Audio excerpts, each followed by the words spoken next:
Hey everyone, welcome back to this home brewing channel. In this video, I'm going to go over a DIY dry hopper I recently built and talk about why you might want to add one to your home brewery. So what is a dry hopper? A dry hopper is a device that allows you to reduce or eliminate the exposure to oxygen while adding hops during fermentation. A couple reasons why you would want to improve your dry hopping process. One would be to eliminate the exposure to oxygen.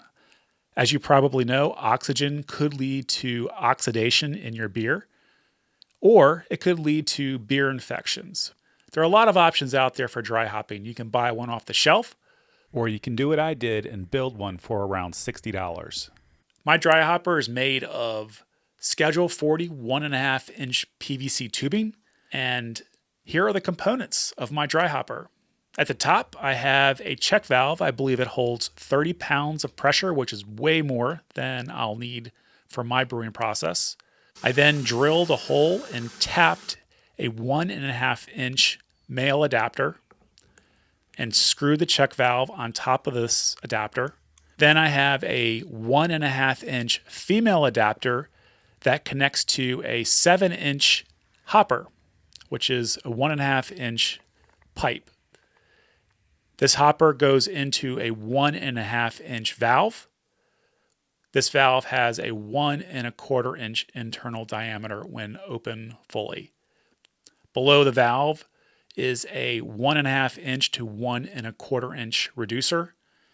And then I attached a 1.25-inch silicone gasket to the reducer. This will help me create a nice seal on top of my fermenter while dry hopping. Assembly was straightforward. I pushed the pieces together. I screwed in the top male adapter.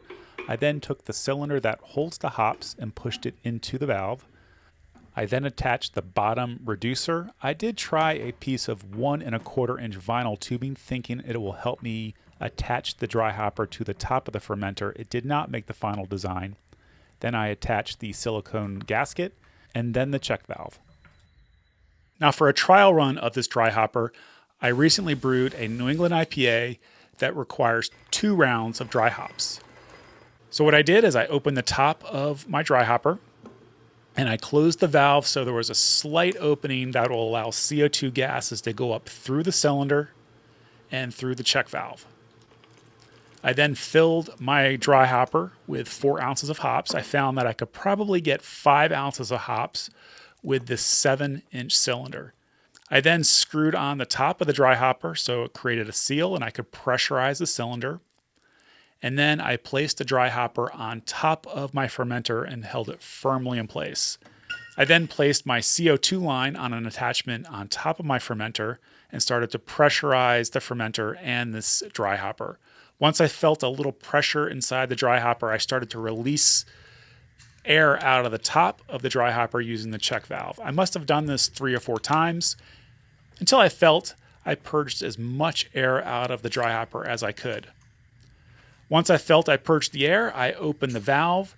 And for the trial run, it didn't go exactly how I expected.